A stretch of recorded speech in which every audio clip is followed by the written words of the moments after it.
we're going to be talking about deliverability and how to measure and improve your deliverability. All right. As in the first session, I mentioned that there are few things that I know, that I heard from agencies, and generally for people that do outbound. One of them is I don't want to deal with deliverability. It's not something you wake up, as I said, in the morning, you say like, oh gosh, today's goal is to like ace my deliverability. Yeah, you want to have leads, you want to have deals, you need to have your business running, you need income, you need to support your families. And deliverability is often something people neglect, or is something that is unwanted, or something you don't want to deal with. Yeah, so let me help you with a few things here, how to set your priorities right, because especially with deliverability, you have to think about it. It is a complex topic. And I like to always use the analogy with a doctor. When a doctor tries to help a patient, every person is very individual. It's very complex, right, to diagnose a disease. So the doctor usually starts with, looking at, asking about the history, looking at the symptoms. And then the next step would be doing tests, right, to exclude things. Tests that can actually tell you or exclude things with a high certainty. Yeah, same thing with deliverability. It's a very complex problem. We don't know everything, what is going on. So we do tests, we measure things so that we can exclude things. And then at the end, we are left with a lot of data points. And very often still, we don't know 100% what is right. So we do hypotheses, and then we order them by priority. And then we try to fix those things in order of priority. Yeah, so the same thing here. What I'm going to be showing you is tools and tactics, how you can kind of try to go into the right direction without wasting too much time going into things that should be possibly of low priority. Yeah. So we're going to uncover those. We're going to talk through those so that you are much more agile and proactive with your deliverability. All right. Priorities. Your number one priority and the hardest thing to maintain in cold email is reputation. Yeah, because reputation, and we had those examples in the previous session. Reputation means trust. Trust with the email service providers that you send to. With every email provider you send to, you have to build reputation separately. You can be good with Google, but terrible with Microsoft or Outlook. So keep that in mind when you have a warm-up tool. Make sure that warm-up tool covers those providers that you're probably going to be sending to when you start your cold outreach. Reputation. So this should be your number one focus and energy when it comes to being proactive and not needing to deal with deliverability. You should be monitoring it and trying to be in control. And you should balance your warm-up and rotate emails out before it's too late. So if you have an email, for instance, it goes down to 30, even 20% open rates, don't keep sending for months and months. You should be already reacting to that, rotating it out, putting it into warm-up and just warm-up, because that way you're going to rebuild the reputation the fastest way.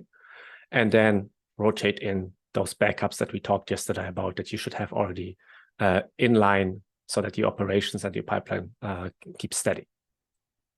So another thing, how you can take like control over your reputation is to think of follow-ups, not just as, I need to get this next email out, but to really review your follow-ups and look if that follow-up contributes engagement. If the follow-up doesn't contribute any engagement, it's basically an email you sent that has zero engagement, right? And taken into account the whole campaign, you might not see those things, but if you look on a per email basis in your sequence, look for those that have no engagement, have very low engagement. How can you change the copy, change the call to action, change the formatting, the length, that this follow-up also generates some sort of engagement. Volume, second most important thing when it comes to reputation and deliverability. Volume. I still see, because we have access to hundreds of thousands of mailboxes that we saw over the time. I still see a lot and a high skew towards sending a lot of emails from one mailbox, 200, 300, even some even send 1,000, especially when you go into SendGrid sending. This is typically what you can see there. And then those accounts sit on open rates of 20%, even 10%. So there is a lot of, in this market, there's a lot of still people unaware that this is not good anymore. And like I said, it was 2-3 years ago, it was okay to send 200, 300 emails. You would be able to do that with okay-ish open rates with a good engagement. This has become much harder. I mean, you can still get to 100, 200, 300 emails. If your engagement is stellar, you can. But it gets exponentially harder because cold email generally doesn't generate that much engagement, depending on which market you choose, which segment, how good your copy is, how good your value proposition is. You will have those campaigns that might be 10, 20% reply rates. But the majority, if you look at the overall benchmarks, these are very low. Yeah. So the opportunity here to kind of be a pioneer, be an early mover, early innovator, to lower the daily volume per mailbox sent so that you have better results here in terms of deliverability. Another thing that people often confuse is provider limits. And I had a lot of people from LinkedIn, and they were saying like, okay, my provider allows me to send 2,000 emails or 5,000 or 10,000 emails per day from my mailbox. Yes, that's a technical limit. It doesn't mean that it is the number of emails you can safely send. You could say it's like a sendability, how much, like deliverability, also the ability to send. So how much can I actually send safely? And sometimes the email service providers will give like guidelines how low your bounce rate should be and stuff like that. And it's also confusing people very often. And I had someone reaching out saying, oh, look, I have very low bounce rate. Like the provider said, yet I have very low open rates. What is happening? I'm sending 1,000 emails a day from that mailbox, yet my provider tells me I can go up to 5,000. So be aware that the provider's limits, the technical limits, are not really equal to the number of emails you can save safely. How many emails you can save safely, it very strongly correlates how well your reputation is, how good your engagement is. Yeah. All right. And so you have to also remember that if you have a high volume, low deliverability, you'll burn through your total addressable market very quickly. And as mentioned in the previous section, what about those people that have never opened your email, right? If you have a 10-20% open rate, what about the 80% that didn't open that email? Yeah, maybe there could have been 10 good clients in there that could boost your business. So be aware that there's a huge cost of lost opportunity if you don't take care proactively on your deliverability. Okay, number 3, engagement, and we mentioned that already in reputation. They're all very tied. They're all very strongly tied together. So engagement. Whenever you look at your sequence, think of ways to actually build engagement every follow-up, not just follow up for the sake of it, like I mentioned in the reputation section. And there's different things. You could ask for feedback. If you could, people like to give feedback. People like to correct other people sometimes. It depends on the segment. There's different, types of people. But a feedback question, a give me opinion kind of question, opening the discussion, could generate a lot of engagement, could start a discussion, and the discussion later on, you could, move it into promoting a product. But by itself, this could be something that drives engagement. Higher engagement means stronger reputation. Can you utilize LinkedIn? So can you go multi-channel, do email, LinkedIn, or do LinkedIn at the beginning, view profile, send an email, do another LinkedIn action, send another email. Things like that. Can you intersect those calls? Of course, right? This is also a very strong thing. So can you use multiple channels to, don't have just one touch point, only one channel, especially email, which is very also saturated, especially in the US. For those segments that are like your high touch offer or high value offer, can you also introduce multi-channel? Yeah, think about that. So that it will also drive up the engagement from your email. Yeah, they will be synergizing with each other. And then another thing people use, and it really depends on the target audience you have. Some do use memes in emails. Some do use follow-ups, use images in follow-ups. Why follow-ups? Because generally I would advise about the first email should usually be a very light email. Usually you would want to not include images, not include any heavy HTML, any videos. And then once that first email is in the inbox, in the follow-ups, you could add more heavier things like links, images, and memes. That is, again, general advice. I have seen emails for the use case of recruitment, and they're writing kind of like inbound messages, they have a very heavy signature. They have GIFs and memes and whatever, is so much text and is colored text and everything. And it has 80% open rate. Yeah. But when you do cold email and you're reaching out for the first time and you're not sure yet about your reputation, you don't know where you're standing yet, don't shoot yourself in the foot by making the first email very heavy. Yeah. So make it very light, make it very plain text with a plain signature. And move those images and memes or whatever you want to use, videos in the follow-ups. And then another thing you can try to use rather than here's my Calendly link. That's also kind of a trap you have to think about. If you send someone like, do you have 50 minutes? Here's my Calendly link. Generally soft CTAs work better rather than asking directly for a meeting nowadays. It used to be the opposite. People were, asking for 10, 20, 30, 40 minutes. People, because the market is so oversaturated, it is better to use soft CTAs nowadays. But also having a link to your Calendly, you have to remember that a certain percentage of people will not reply to email because of the link. So now what you're doing is, yes, you might get people into your calendar and it might be good for certain cases. But on the other hand, you need to be aware that because of that, they're not replying. So they're not giving you engagement when it comes to email outreach. Yeah, so that email has gotten an open, maybe a click, but no reply. And reply is generally much more valued by the ESP that your emails are useful. Okay, and then lead magnets, that's another thing just coming out, and a lot of people are using it, a lot of agencies are using it. Think about this in a way that you're solving a certain problem for your ICP. In that problem, there are certain steps or certain milestones you need to deliver or certain things you need to deliver. Can you give them a part of that? Can you give them one of those things that you usually do for money for free? Yeah, to kind of show them that you can deliver very high value. You give them value up front, and then they can decide whether they're going to hire you for the remaining milestones or remaining tasks to solve that problem. A very good example nowadays that we see is basically giving a list of prospects to a potential customer with kind of a good demographic, a good ICP of theirs. Let's say a list of 1,000 prospects, and then you give them the list, but they still need to do the outreach, they still need to do the copy, they still need to set up the mailboxes. So that's where you come into place and you say, okay, but you have these ICPs, you can see that we can find you companies that you would be interested in. Do you want us to take over the outreach? Yeah, that's one thing. Another very popular thing is, and it's always been, is giving something for free, exchanging something for a meeting. There has been Amazon cards, but they can be physical gifts.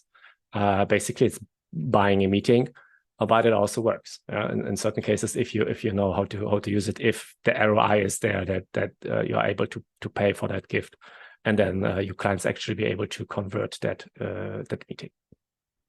Okay, and then one last superpower I would say is conditional campaigns, and then I'm gonna show you an example of that, why this can be so powerful.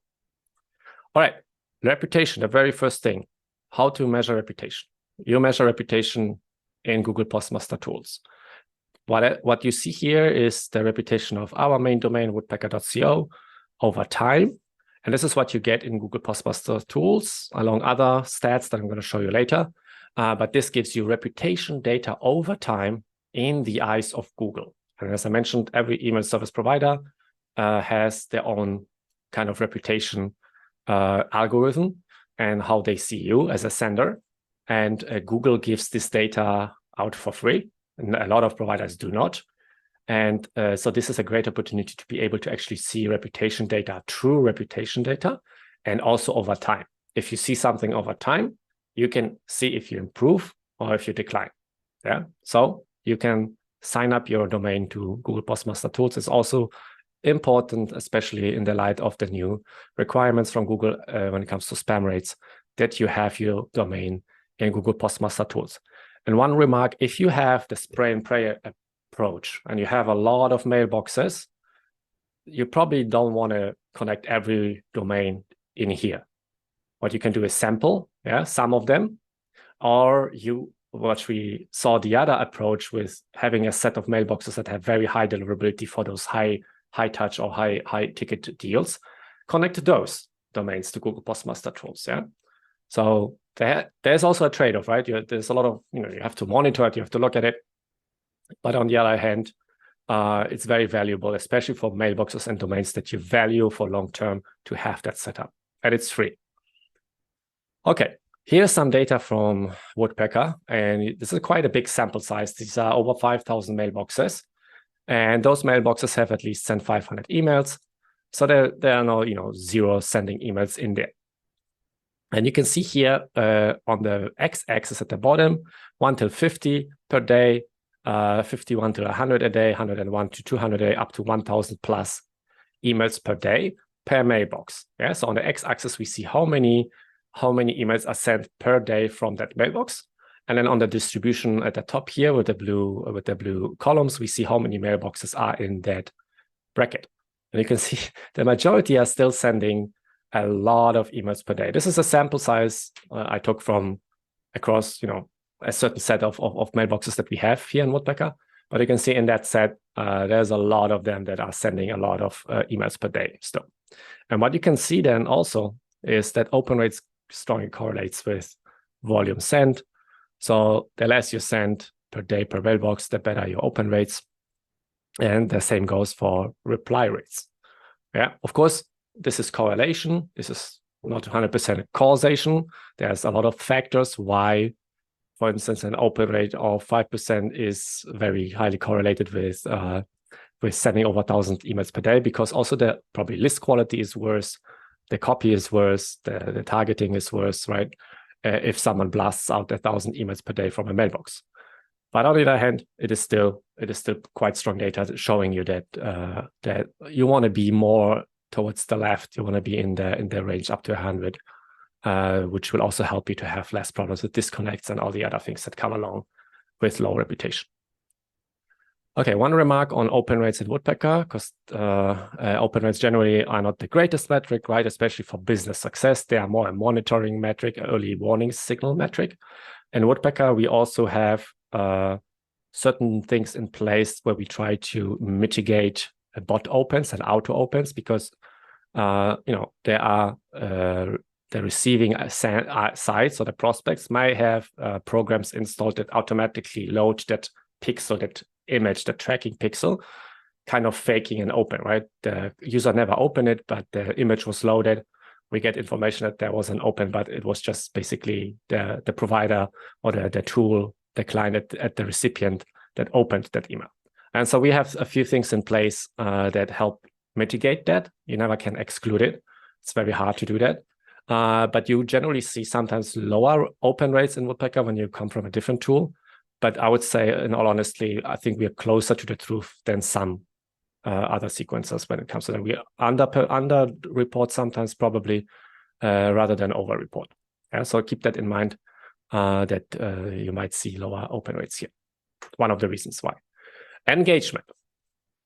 So as I said, conditional campaigns can be a superpower. Why? Because when you're starting a campaign, you don't really know yet which prospect will open your email and which prospect will not. And now once the campaign is running and you have that information and you see someone not opening, let's say 3 emails in a row, do you really want to send the 4th, 5th, 6th email? Yeah. Usually you can't, do anything about that except, shortening the sequence to 3 steps. And if you keep sending to someone that doesn't open, as I mentioned, it doesn't build engagement. Not building engagement and having low engagement harms your reputation. Yeah. So this is where you can use conditional campaigns. Yeah. So for instance, here's a condition on if someone has opened an email at once, and this is a condition, let's say after the 1st or 2nd email. However, how many emails you want to send before the condition is up to you, but I generally recommend 1 or 2. And then what you can do, if someone has opened your email, has not opened your email at least once here, you could, for instance, try a different subject line. You start a new thread. Yes, it's basically creating a new opportunity for your email to pop up as a new thread at the top of the inbox of your recipient. Yeah, so this is already a tactic you can use. And what the great thing about this is, because you are having that in a sequence, dynamically when that prospect gets to that point, you will have the data, whether they have opened or not, that email, there are those previous emails. And now automatically the tool can put them either in keeping up the sequence because they open and open, they're interested, so you work on the copy, or they stop, or you start a new thread, and then you have like a second chance. Yeah, and the tool will do it for you automatically once you set that up for every single prospect. And the results of that, what you can then see, for instance, here you can see only the prospects in the yes path. So they have opened the previous emails. And what you look at, the first email had 47% open rate, and the second email already has 80% open rate. Now imagine you wouldn't care about the list. Yeah, you would say like, okay, I just want to try once, and then those that never opened, I take away. It's okay for me. Now, those that have already opened, and you keep sending to those that already opened, now you have an 80% open rate. That's better than any warm-up almost, right? So this is very, very, very good functionality to use. A lot of people don't use it. That's why I say it's a bit of like a hidden superpower, but it gives you control over your engagement dynamically, automatically within the campaign. Yeah, so make use of it. Try a different subject line. You can try a different channel, LinkedIn, for instance, call if someone doesn't react to email, or you can altogether stop those follow-ups for those that haven't opened after the first 2 emails, for instance. Yeah? And then you keep better engagement for those that open. They keep opening, and you try different replies, different content. All right. So a few other important aspects when it comes to not needing to deal with deliverability. Open tracking. This is a hot topic. A lot of people say you should never turn on open tracking. Open tracking harms deliverability. My take on that is this. Open rates allow you to spot deliverability faster. And I'll explain to you why in a moment. For instance, you might have a sudden drop, and generally there are different patterns of open rates that you can analyze. Sudden drops usually means blacklist content or bounces. You could have a slow decline of open rates. Possibly you're losing reputation slowly. And if someone tells you turn off open tracking, I usually ask them why. And they tell me it lowers deliverability. Well, you could ask how. Well, usually there's no answer to that because a lot of people don't know. Some would say, there's links involved, there's loading of an image involved, but generally the majority of people don't know why, because they heard it somewhere, right? And then usually the next question would be, have you tried custom tracking domains? And usually people haven't. And what custom tracking domains are is when we have that image that is hosted as invisible pixel that is loaded when someone opens your email, that is hosted on a server, usually a server of the sequencer, and it comes with a URL domain that is associated with it. With custom tracking domains, you can kind of alias or replace that domain where that image is being loaded from, and then there's like a redirection then to the real source of that image. But it appears like the image is on our domain that you specify. And you specify your main domain that you're sending from. So when you send, let's say, from mymaindomain.com, you create a subdomain, and it can be the same, or you can be different ones for each type of tracking. It can be u dot, or it can be o, it can be u for every of those types of events. But what you essentially create is alignment. So now your sending domain is my main domain, and your tracking domains, whether it's for unsubscribes or email opens or hosting that image or clicks, that domain visibly is also pointing to the same domain that you're sending from. You're aligned. And this is generally a positive signal because you show that you're trusting the domain that you're sending from. And also it takes out the sequences domain that everyone shares. Now, usually sequencers take care of the domains, right? Wherever those images are hosted, those are probably on monitoring blacklists and stuff like that. But you're still sharing a domain for the hosting of the image pic or the pixel. Now, with using custom tracking domains, you take that out of the equation.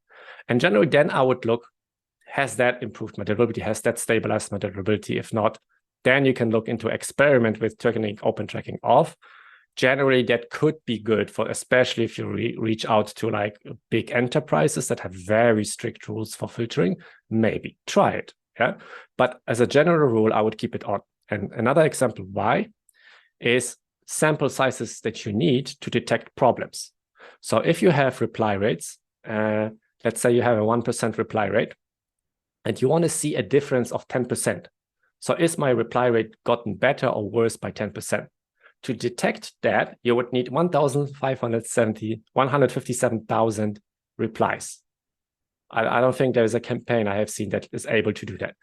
So what happens is, unfortunately, especially if you want to have replies are a low frequency metric, or a low frequency event. If you have an event that happens very rarely, you need a huge sample size. Yeah. And depending on what you want to measure as difference, the sample size might even get bigger. Yeah. The bigger the difference you want to you're accepting to see, the smaller the sample size.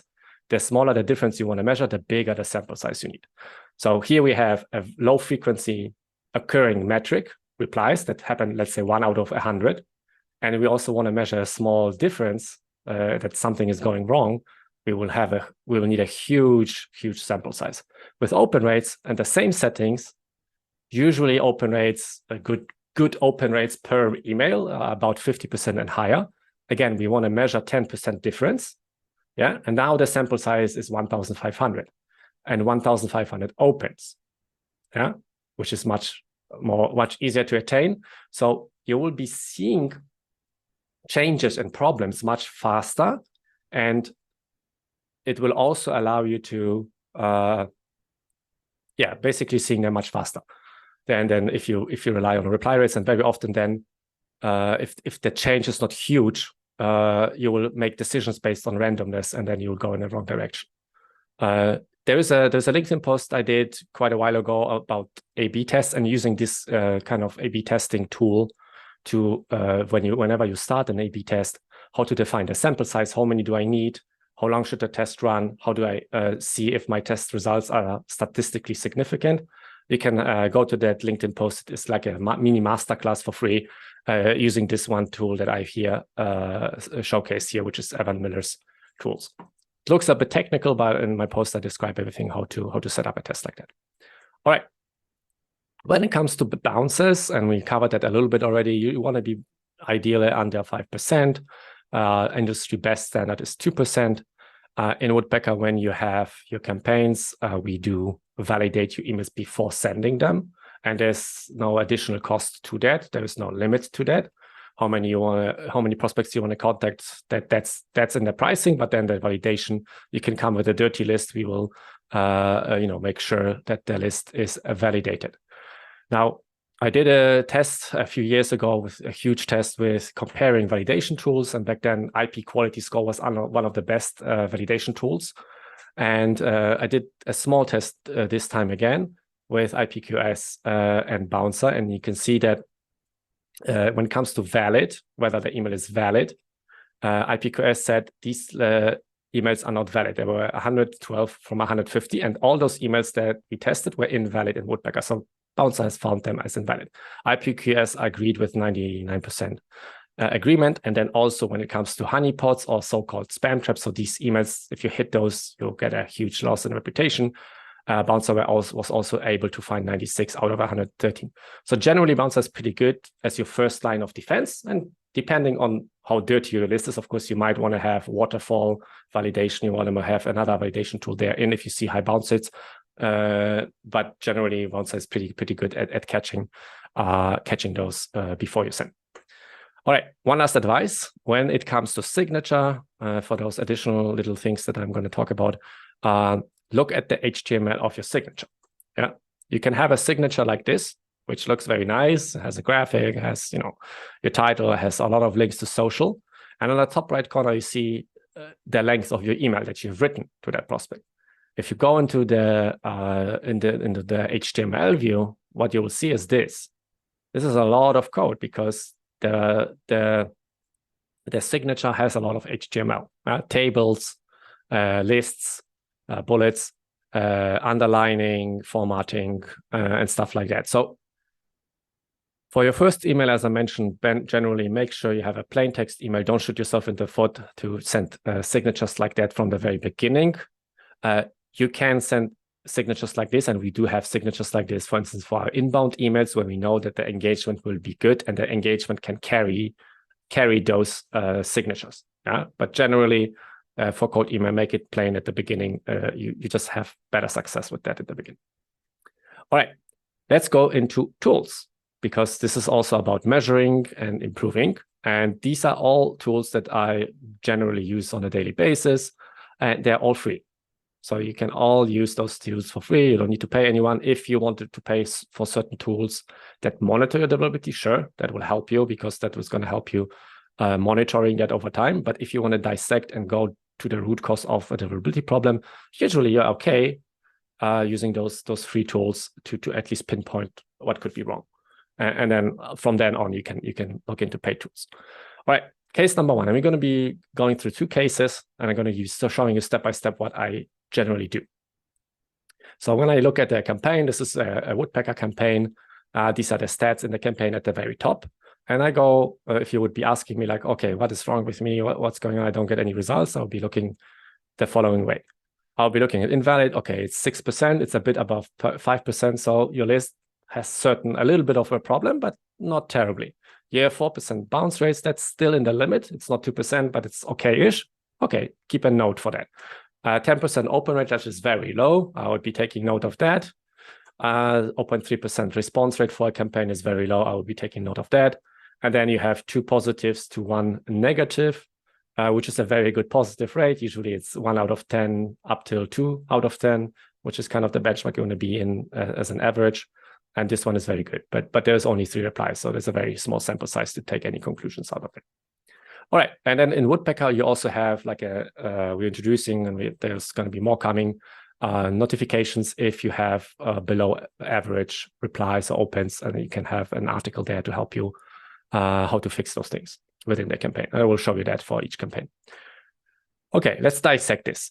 I generally would be looking then at each email number. So is that the low open rate low across all emails in the sequence? Is one specific email low? Is there any kind of difference? Is there a kind of pattern there? In this example, we only have one email. This one email has 10% and 4% bounce rate. So again, I would be looking at that particular email now. I will be opening that email. I will be looking at the copy. And this is an example of a copy. This is a little bit of a different example, because it's not typically a lead gen one. This is more like an event type use case email.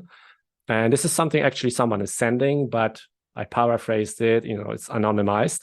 But this is kind of the length that I saw. You can see very long subject line. It's a typical event email. I hope this email finds you well. So let's go through it. So from a deliverability perspective, copy you have tomorrow. So Yuri can tell you tips and gives you tips about copy. From a deliverability perspective is many links to check. Why? Every link that you have in your email points to a domain. What if that domain is on a blacklist? That puts your email at risk. So even if your sending domain or sending email is good, but you're linking to a dangerous, low reputation website or a website that is blacklisted, you might be landing in spam because of that. Yeah. So if you add links, you have to check the links for blacklist, or you have to know that the domain is good reputation. For instance, you wouldn't want to link, for instance, to Google Drive. Google Drive linking is kind of dangerous because a lot of spammers and scammers do it, because you can't really see what kind of file is behind that link, for instance.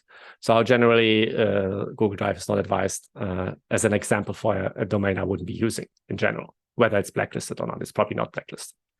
All right, ultra long subject line, you can see has many words in there. General recommendation nowadays is 1 to 3 words. It takes a lot of real estate away when it comes to showing that email in the preview. Yeah, so there's a very long subject line. That would be something I would be looking at. It's a very long email by itself. It has bolding and bullets and underlines. It has a lot of HTML. It has an image. So in the signature with images, remember, an image is hosted somewhere. It's a domain that it's hosted on. So you would have to check that too. Yeah? That domain of the image hosting site could be a bad reputation domain, could be a domain that is listed on a black site. And of course, we have, I hope this email finds you well, the typical ChatGPT beginning of an email, because ChatGPT has learned on a lot of emails, and because most emails are bad, it applied or learned that it should be using, I hope this email finds you well. And this is a good way to land in spam or be reported as spam, because everyone knows you have written that email probably with AI or or use the template. So don't use that as the beginning. It also takes away a lot of real estate in your reader's attention. Okay, when we look, then I would be looking at deliverability time. How many hours do they send? 24 hours? Is it a reasonable window? And in Woodpecker, you also have the possibility to turn on using the prospect's time zone. So if you have a mixed audience in your campaign across different time zones, if you load up their country and detect the time zone in Woodpecker, you can click this button here, and then Woodpecker makes sure that your US recipients will get it between 8 a.m. and 5 p.m., as well as your recipients from Asia, for instance, will get it in the same time frame according to their timeline and time zone. Okay, and then I would be looking at the daily limit. So 400 prospects a day in this campaign is also something I would note down. It's quite high. You could do a spam check for spam words, and we do have this functionality in here. You can see when we did that here, we have 2 words marked, free and access. What you have to remember is then spam tests or tests for spam words a few years ago were really hot. And especially a lot of people were linking to that HubSpot article that had this like big compilation of spam words. If you overdo it with spam words, and certain industries do have that problem, like investors talking about a lot of money, and dollar signs and stuff like that, sure. But generally, I would say, and also HubSpot has changed the article. They're also writing nowadays that it's not enough to just look at certain words, just one token in the email. Their filters are much smarter. There is spam reporting networks like Razo and Pizor that look for phrases, that look for more than just singular words. Yeah. So keep aware of that. You should not spend so much time and rewriting your copy just for the sake of spam words. Just be aware that if you have a lot of them, your engagement needs to carry that additional burden. Okay, then I'll be looking at how many emails are they sending per day, kind of the sending pattern per day. And for instance, here I would be seeing, okay, they have a gap. They haven't sent for 13 days. They haven't sent for 19 days. Generally, if you don't send for a long time and then suddenly you send 250 emails, as we had in the very beginning, the example, you might show the ESP that your account has been hacked because unusual behavior. Yeah. So with cold email and with sending, you kind of want to have a kind of good or consistency level of sending. And you can see that in the other days here. Here they are very consistent. So whether they're 13 days and 19 days are a problem, I don't know. But it is something I'll be looking out for, making them aware that that this can also sending signals that it's not very, very regular what is going on. And then at the bottom, I would be looking at open rates, and you can see here different colors, blue, orange, and teal, and yellow. And all these represent different campaigns. And for each campaign, I'll be looking at the average over those data points. And then I'll be looking at kind of, are they going down, are they going up? And you can see that the open rates by themselves already are very low. They're sub 10% sometimes. And the trend is also going downwards the longer the campaign is going. And then finally, we have 2 campaigns that only send on one day, and they have very good open rates. And you'll have this problem with open rates that you have very, irregular data. So you have to be very careful in interpreting this, and you're looking for pattern. Yeah. And here are some patterns that I usually look for. What is normal is seeing open rates like this. And depending on how many emails you send per day, these hills and valleys can be, closer to each other or further apart. But generally, it can look like this.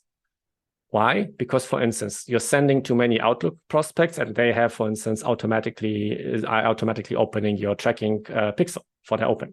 And then suddenly you send to Google recipients, and their clients don't have automatically open, and you actually get closer to a true open rate.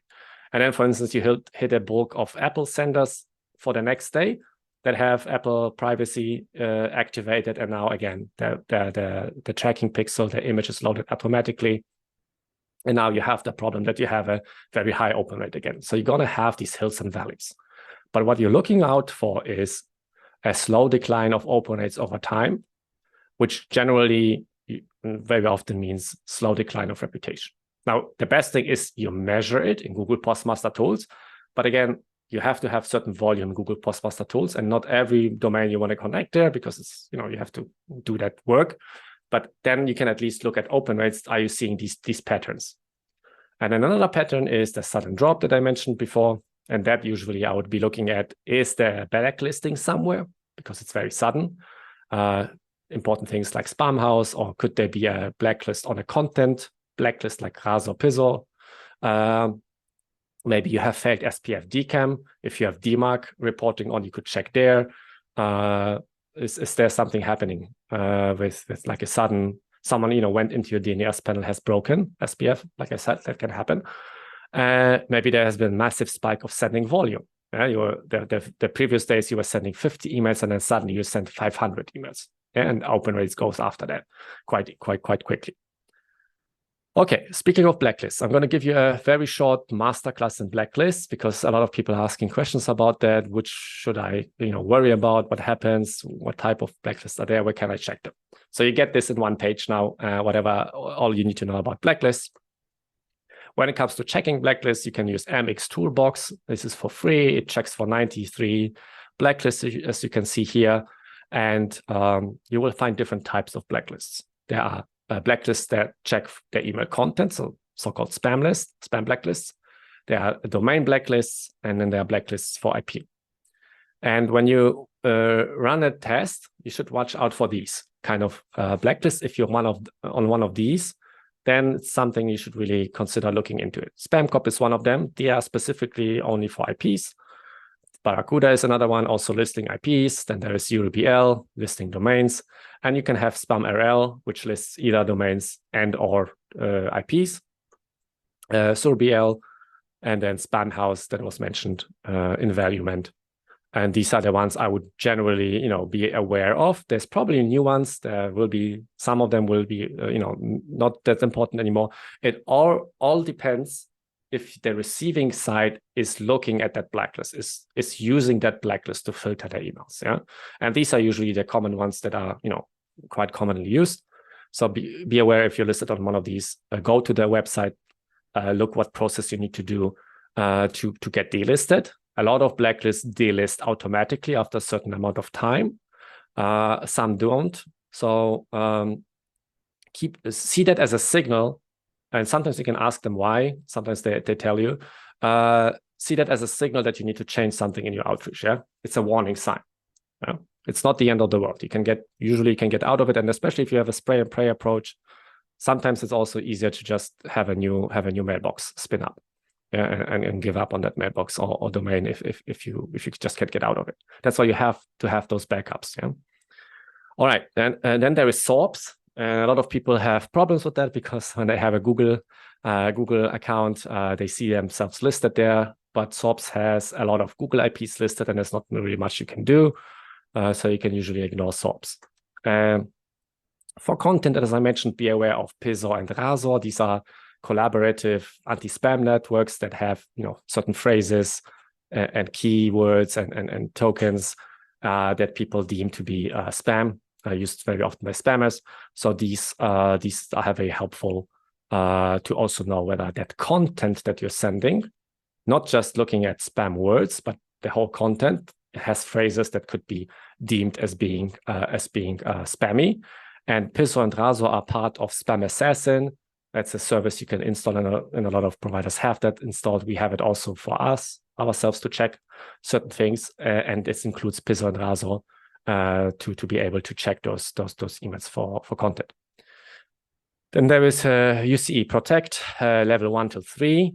Usually they are also you will see being listed there, especially if you have like anything like I don't know different providers, especially hosting providers like Bluehost or something like that. You will see whole IP ranges being listed there.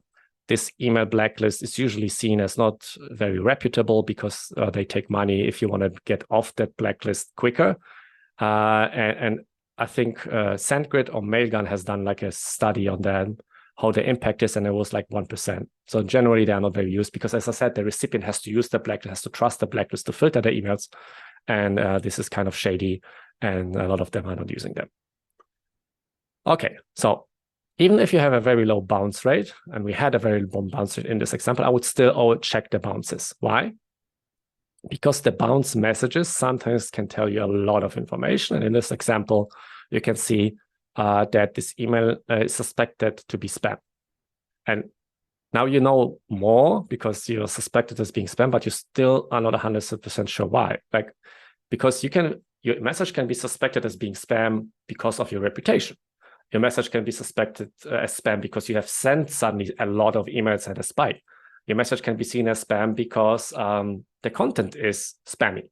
Yeah. So this bounce, even despite telling you that you have a problem with spam or landing in spam, doesn't tell you exactly what happened. And unfortunately, it depends on the provider or the recipient and their provider, how much information they give you and how specific they are. Yeah. But again, checking bounce codes or checking the bounce messages can give you an additional insight on what is going on, why your deliverability is low. Yeah, and if you scroll down this is the Woodpecker inbox. If you scroll down here, you will also see more information down below, and there are codes like this 550, and these codes you can look up on the internet. I'll show you in a moment where. And then you can have other messages that look like this. As I said, there's different formats because there's no standardization really, except maybe for the codes, but the messages themselves are not standardized. So each provider can use different kind of messages to tell you or give you some bits of information back. And then, as I mentioned, there's a tool for that. This is kind of like a Wikipedia for SMTP codes for each provider. You can go on that website. It's free. And you can search for certain codes, and you can look what each provider says for this code. And sometimes one provider tells you more information, and probably the other providers seeing it similarly, but don't tell you that much information. Yeah, so it's very useful to check that for certain codes to maybe get more context on what could be meant by your messages being seen as spam. Sometimes you get lucky. And for instance, here, you can see remote server returned message detected as spam, but it tells you more. Our system has detected that this message is likely suspicious due to the very low reputation of the sending domain. This is very specific. Yeah, you have low reputation. This is why we deem your message as spam. So what can you do? Well, you do take that email out of your cold email sending, and you rewarm it. Yeah, you put it back into the warm-up. You build that engagement. You build back that trust. And with time, depending on how much damage was done, that email will return to having a neutral or even good or great reputation. Yeah, but this is a very specific bounce code. If I would see something like that, that would tell me exactly what I should be doing. Whether you do it or not, it's your decision, but it's very clear information here. Yeah, and then usually you will see in Woodpecker in the campaign something like this, a very high bounce rate, especially for this, because these emails are never delivered and are blocked. Generally, the majority of bounces happen due to not missing emails, but sometimes you have these kind of reputation-based bounces that are totally preventable by taking that email out of the sending. Okay, checking your content and more. When you go into your Woodpecker campaign, you can send a test email from your campaign that will send an email with the content of that campaign to a specific email. This is very useful if you want to send it to yourself to see like kind of how their email looks in certain devices and certain clients, email receiving clients. But you can also use it to send it, for instance, to mailtester.co. Yeah, you put that mailtester email when you go to their website, you get an email. You put that email here to the send to and click send test email. And now you're sending from Woodpecker an email to mailtester. And what you get in return is a report like this. And it gives you a score at the top, 8 out of 10, and it gives you certain sections here to see. You can see your view message, Spam Assassin. I mentioned Spam Assassin as one of the services that I use to filter spam messages. It does test this too. It tests your authentication. It looks at your message. It looks at blacklists, a small set of blacklists. MX Toolbox looks for more. This looks for less. And it looks for broken links, which is very useful if you have links. If the HTML is broken, you might not even see that. Okay, and then let's go through those sections. What is important to look at? What can you ignore? So for instance, you are here having in that report information that you're listed on 2 blacklists. Yeah, and you're listed on Backscatterer and SORBs. If you may remember in the previous slide, SORBs has a lot of Google IPs listed. Yeah, and those are both IP blacklists. So let's look up the IP, because the IP you have at the top here. Yeah, so you take that IP because why take the IP? For instance, you could be using a hosting provider that also has email, and you will have a static or shared IP. So you want to check that one. With Google, it's not very much you can do if you're using Google or Outlook, because those IPs belong to Google. But if you have a hosting provider and have email there too, sometimes you can influence that IP that you have, asking the provider to change that. So let's look up that IP, and I use here abuse IP DB. And you can see that this IP has a lot of abusive, there's phishing happening, malware, port scanning, spam, and who does it belong to? It belongs to Google. It's listed on SORBS. Now we have the answer. You can't really do anything. It's a Google IP. It's listed on SORBS because SORBS lists some of the Google IPs. And hosting IPs I already mentioned. If you have hosting IPs, you have a little bit of influence on which kind of IP is behind your domain on your hosting website. So you can ask maybe to change that if it's listed on an important blacklist. Okay, the other one was backscatterer, which they also tell you here, this listing does not mean you are a spammer, which is good news. And again, it's an IP from Google, so nothing you can do. And then someone, I found this response here, nice here, saying that these IPs from Google are dynamic. They regularly change them, monitor them, and they can't really ask the blacklist providers to be removed. Yeah. So nothing you can do there. You can try to write to Google, but usually it's not much of help there. Okay, measuring true reputation. As I showed you already, Google Postmaster Tools, it gives you true reputation data, how Google sees you over time. Seeing it over time, you can improve, or you can see if you decline.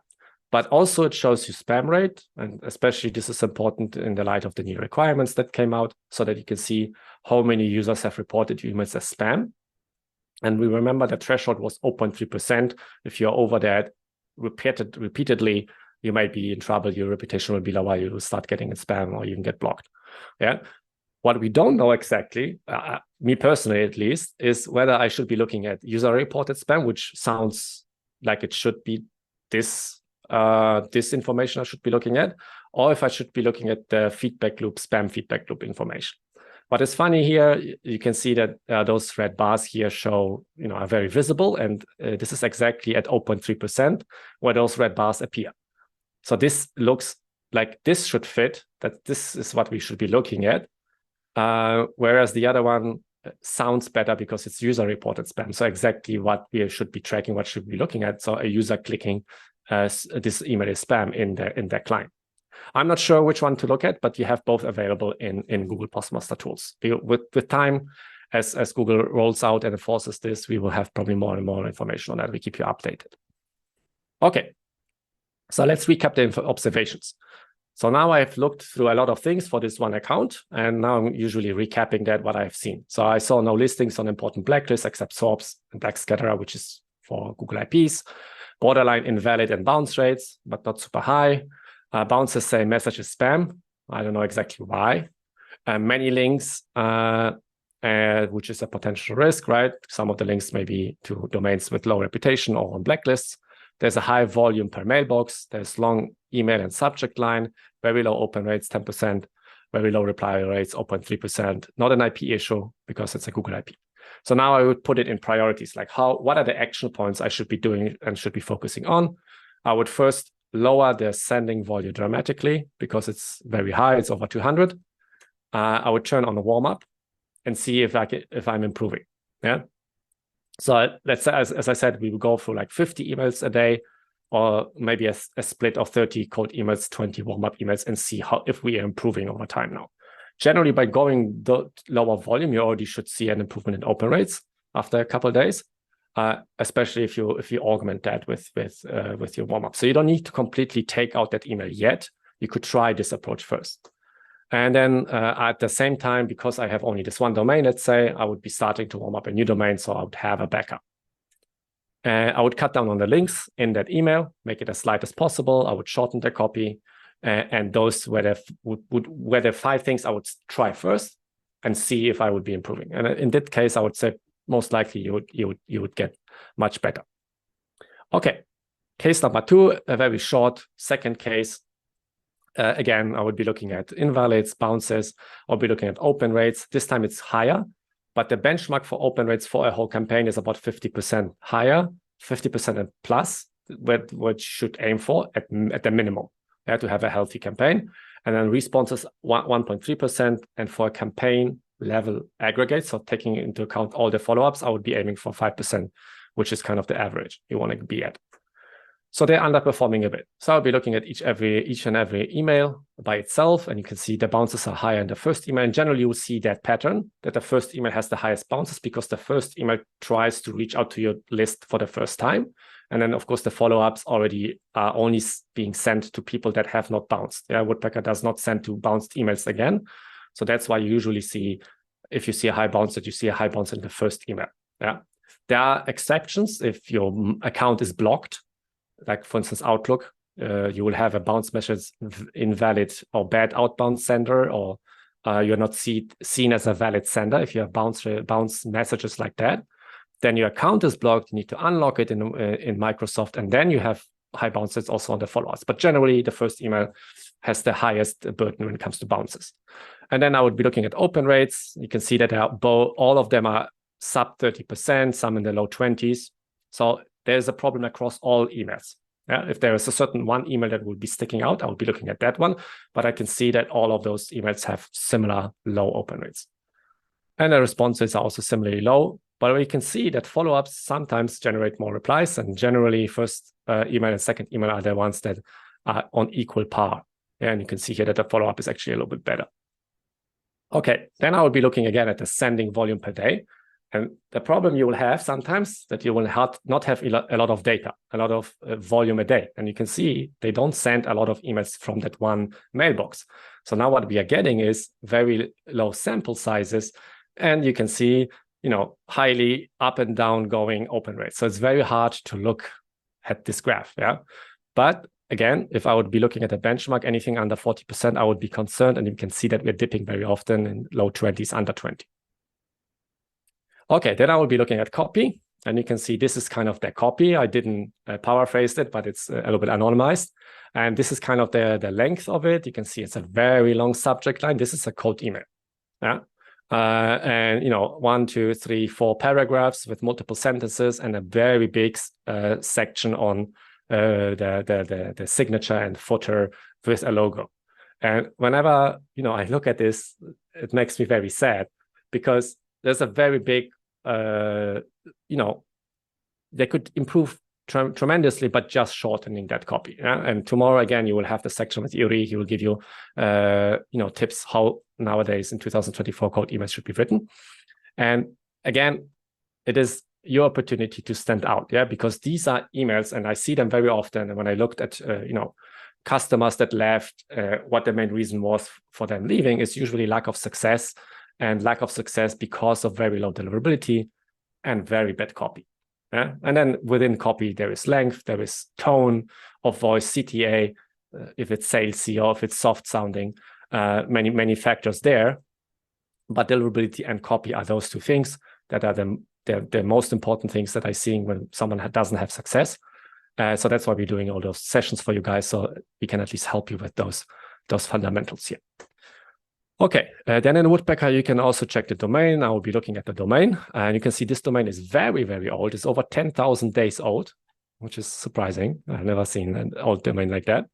And then there's tools a lot of people still using is for reputation checking is Talos Intelligence. And you can see they have a favorable web reputation. Now, please don't use Talos Intelligence to check your reputation. Yeah, because this domain is very old. That's why it probably has a good web reputation. It has nothing to do with their sender's reputation. Yeah.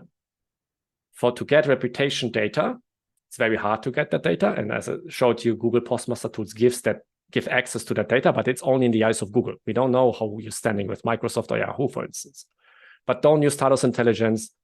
Because very often, especially I've had clients that had 5% open rates. They are sending over 1,000 emails a day. I know because we connected it to Google Postmaster Tools. They have a very bad reputation. And we went to Talos Intelligence and they had neutral web reputation. Why neutral? Because that domain is new. It's neutral. It doesn't have any web reputation. It has nothing to do with your sender reputation. Yeah. So again, age does not mean you're ready to send. Yeah. Okay. Then for this client, I will be looking at the bounces again. When you are in the bounces, you can scroll down and you can see the email header. In the email header, there's also sometimes important information. And most of us can't read email headers. So you can copy that email header, put it in an MX toolbox, and you get a report like that. It's a little bit easier to read. What it does is when you really send an email to someone, in the header, we have information if SPF has passed or not, and DKIM. And again, you get those things also from DMARC reports, but you get this information if it passed and if it aligns. So now let's go through it. At the very top, you see DMARC, and DMARC is set to the domain mydomain.com. This is your sending domain. SPF is also set for the domain mydomain.com. And it's all fine, it's green, it's passed. And then we have DKIM, and in DKIM, you can see here is a red box. And what we see is that the domain set in DKIM is mydomain.omnisoft.com. Yeah, but you're still sending from mydomain.com. What happens here is that you have probably activated a DKIM in Microsoft for Outlook, and then you have gotten like a default DKIM. Now the DKIM is there. You're signing your emails, yeah, and making sure that you cannot be spoofed. Or if you be spoofed, then we will know that it's failing. But your sending domain is not aligned with the domain that DKIM is set up for. Yeah. So you can fix that because you've gotten a default. And you can see that information here, also here, that you have two different domains. The one domain here is the domain that is put in the settings of DMARC. And then the from domain, the from header, so what the recipient sees from where you send, is just mydomain.com. Yeah, so something that would be a bit information I would be seeing for this customer. Put it on the list to fix. Okay, so now priorities for case number 2 that we saw: create a new domain for outbound outreach because they're using the main business domain. Yeah, they should be spinning up specific or dedicated outbound domains. I would be taking that outbound, that main domain, business domain, out of the outbound, and maybe put it in a warm-up service. Or if they have already a lot of business communication between them and clients, but internally, that might be already enough because the engagement is very positive. It might be enough to rebuild it if you just turn off sending cold emails from that main domain. And then I would be fixing DKIM domain alignment generally. That should be fixed, it should be aligned. Sometimes you can't really, if you use very specific providers, but for Microsoft and Google, you can definitely set your own domain there. I would create a simple signature because the signature took 1/3 or almost a half of the email. I would do a shorter copy, and that would be it. Yeah, and then I would launch another campaign, usually about 1,000 prospects, and I would see, okay, is this going well with the new domain? And again, start that analysis again, from what I'm seeing top level. All right, some last thoughts. Reputation scores, because you have sometimes tools that tell you about reputation scores, and this is your reputation for this mailbox. But as I told you, reputation is only available for the email service provider at the receiving end. So when you send to Google, they have an algorithm, what they look at, how they build your reputation, and only they have that data. So when you have tools that give you like reputation scores, they usually guesstimates, so estimates a little bit guessed on data. And usually they look at technical settings. Is your SPF passing? Is your DKIM passing? Is it maybe aligned? And gives you like, let's say, +1 point, extra bonus points, yeah? And then maybe they look at inbox placement tests. So they send emails in your name. They have a list of mailboxes that they have access to. And they see if you land in spam, in updates, or if you land in the primary inbox. And then this gives you some plus points or minus points. And then out of that, they generate you a score. And there's probably a lot of other things that they take into account. Open rates, for instance, some of them might be looking at that. And out of those data points, they make these kind of reputation scores. But again, they don't have really the access to the data that Google has, yeah, or Microsoft thinks of you. This is kind of a guesstimate based on those parameters. And then when it comes to inbox placement tests, let's imagine these are all the emails on the internet that you could send to. Yeah, and this is the pool of emails that the sequencer or the inbox placement test tool you're using has. Yeah, this is quite a big dot because we could imagine here a billion of emails, but let's say they have still quite a lot of emails. Let's say have 500,000 or 100,000 even, but it still looks tiny because the whole internet has many, many, many more mailboxes. Yeah, and now there could be a spectrum that, for instance, a mailbox never opens or replies to emails, or a person that the mailbox belongs to, or it could have people that often reply and open to emails, and there will be a spectrum. And let's say you're reaching out to CEOs, directors, VPs. They have, they interact with their email inbox. Through their interaction, they're teaching that inbox, what they value, what emails they look at, what emails they don't want to see. So they have the kind of personal filter on top of the filtering what the provider does. And now, usually I would say these types of personas are more inclined to not open emails because they get so many emails every single day. So now imagine you're reaching out to those, and those people, those mailboxes of those people are somewhere here in that big bubble of emails. Now you have done an inbox placement test in that little yellow circle. You're 100% inboxed, but then you start suddenly sending cold emails and you're landing in spam. It's because the sample size is way too small. It's not representative of the real behavior you will see when you send to the world, to the whole world. Yeah. So just be aware of that yes, inbox placement test can give you a snapshot at this moment where you land for that specific set of mailboxes that they, look at or test. But you might still be surprised if you don't have good reputation, if the other practice is not in place, that you still land in spam because the recipients were not, or the types of recipients were not represented in that network of the inbox placement test. All right. So I hope, guys, we're coming to the end of the series. So I hope this series helped you guys to be a little bit more aware of deliverability, proactive, confident in taking control of your deliverability. And as usual, at the end, I'll have a Q&A section. If you have questions, you can ask them in the Q&A section. And I'll also look through the chat. And at the end, and you can see in the chat probably there is an ask for a little bit of feedback. In that feedback form at the end, you also find the slides you can download for free. There's no restrictions there. I'll be very happy if you leave us any kind of feedback on the content, on the pace of this presentation, whether we should change, whether we should cover other things. It's very helpful for us and for the next people that will be joining us, that they get the best value for their time. So with that being said, I thank you very much. And I'm going to be looking at the chat and the questions to answer them. Okay. Yes, we get a recording on demand. When David writes to you guys, you will get a recording. Community, I think, is covered. Okay, so someone wrote that tracking usually leads to spam, even using custom links. So custom links, I guess you mean custom tracking domains. I see hundreds of thousands of campaigns that have tracking on it, that have very good open rates. Yeah, some of them use custom tracking, some of them don't. I think the most important thing, as I said, is reputation, because reputation is hard to earn through good engagement. So very often, especially when we have a very small sample size, people come to the conclusions that, or they need to find something to blame. And very often tracking is easy to blame because tracking is, you can turn it off.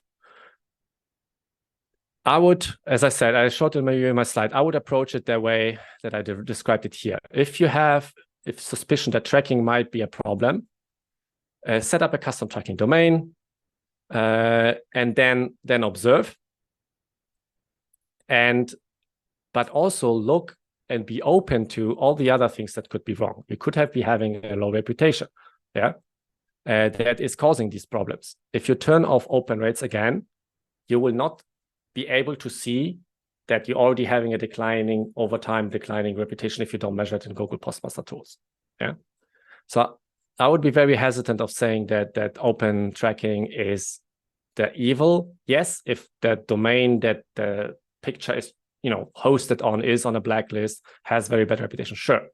But generally, as I said, sequences take care of that. Yeah. So yeah, generally, I wouldn't be afraid of open tracking. You can, of course, and these are general tips that people do. For instance, for the first week, for the first month of the campaign, have open tracking off and then turn it off. But again, for me, if I would be a pilot, I wouldn't want to fly blind. And if you turn off open rates, you're kind of flying blind. Yeah? You have to rely on reply rates to see if something is wrong.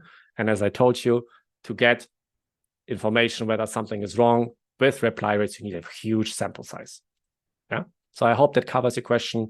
I would disagree a little bit with that, but happy to be proven wrong, because as I said, the space is very complex. So in certain cases, especially when you reach out to enterprises, maybe having a very plain text email might be actually giving you a good result, better results. Okay. So thank you for the kind words. Google or Outlook in 2024. I had a slide in the first session. When you have kind of average engagement, I would go with Outlook. And generally, I would probably more migrate towards Outlook for now. And if you can take control of your engagement, if you have good deliverability, you can go with Google too. Just as with stocks, I wouldn't put all my eggs in one basket. I would have 50% split, 30% split of those providers. And when I looked at the data from our customers, especially lead gen agencies, those that send a lot of volume per mailbox usually go with Outlook. Those that send a bit less, they have Google, but it's usually 50-50, 60-40, 70-30. And they also kind of diversify. Yeah, and then, as I said, you can try other providers like MailReef, for instance, that are popping out that have dedicated SMTPs or email infrastructure for cold email with automatic SPF DKIM setup. It helps you a lot with setting up those things without hiring virtual assistants and needing to take care of that. Okay. Okay. So in this case, we are trying to analyze by reply rate. Yes. So yeah, analyzing by reply rate. This is what I would be afraid of, that you're not gonna have a big enough sample size to actually be able to say that this is really worse or better. If you have a change that is very big, like suddenly you have 0 over the next 3 days, yes, that's going to be a very strong signal. But if the drop in reply rates is very subtle, you're going to be having a hard time to actually be able to measure that it's gotten worse. So with that being said, I thank you very much for taking part, and I wish you all the best, and happy evening or morning, whatever your timeline or time zone has. Bye-bye.